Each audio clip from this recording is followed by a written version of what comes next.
इन तस्वीरों को देखकर पाकिस्तान को बड़ी मिर्ची लगने वाली है, क्योंकि जो पाकिस्तान अपने लिए सोच रहा था वो तो चीन को मिल रहा है। भारत के साथ पाकिस्तान अब दोस्ती की दुआ कर रहा है, लेकिन ये क्या, पाकिस्तान की दुआ का असर तो कहीं और हो रहा है। भारत के विदेश मंत्री डॉक्टर जयशंकर चीन को तवज्जो दे रहे हैं। चीन के राजदूत के साथ ये मुलाकात पाकिस्तान के मुंह पर जोरदार थप्पड़ है। जिस बीच पाकिस्तान को लगा कि चीन के साथ उसकी दोस्ती गहरी होगी और भारत के लिए तनाव बढ़ेगा, और उसी वक्त भारत के विदेश मंत्री डॉक्टर जयशंकर की मध्यस्थ नीति एक बार फिर काम आ रही है। पाकिस्तान को जोरदार थप्पड़ मारते हुए चीनी राजदूत के साथ भारतीय विदेश मंत्री डॉक्टर जयशंकर की ये तस्वीर अब चर्चाओं में है।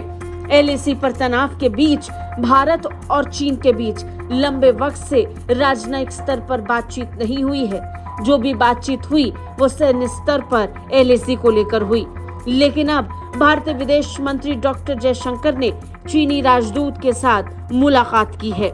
लद्दाख में उपजे सीमा विवाद के बीच विदेश मंत्री डॉक्टर जयशंकर ने चीनी राजदूत शू फियोंग से मुलाकात की और भारत चीन संबंधों के साझा हितों पर एक साथ मिलकर जोर देते हुए कहा कि स्थिरता और प्रगति की दिशा में काम करना होगा। इसके अलावा जयशंकर ने अलग बैठकों में न्यूजीलैंड, कुवैत और श्रीलंका के राजदूतों से भी बातचीत की। एक साथ इतने देशों को साध कर विदेश मंत्री ने एक बड़ा मैसेज किया, लेकिन सबसे दिलचस्प मुलाकात तो चीनी राजदूत के साथ थी। विदेश मंत्री डॉक्टर जयशंकर से मुलाकात को लेकर चीनी राजदूत ने भी ट्वीट किया। ट्वीट करते हुए उन्होंने लिखा कि विदेश मंत्री डॉक्टर जयशंकर से मुलाकात करके सम्मानित महसूस कर रहा हूं। हमने चीन भारत संबंधों और साझा हितों के बाकी मुद्दों पर विचारों का आदान प्रदान किया। उनकी शुभकामनाओं के लिए धन्यवाद।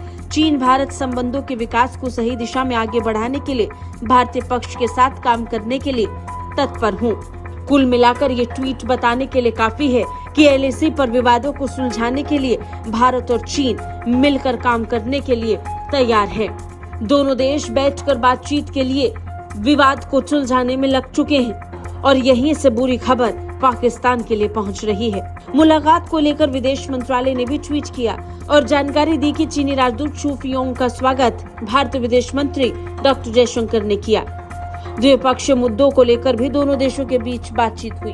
बड़ी बात यह है कि चीन ने अपने राजदूत को 18 महीनों तक नहीं भेजा था। 18 महीनों के लंबे अंतराल के बाद भारत में चीनी राजदूत को भेजने का फैसला चीन ने लिया था और इसके साथ ही शुरू हो गई अब राजनयिक बातचीत भी।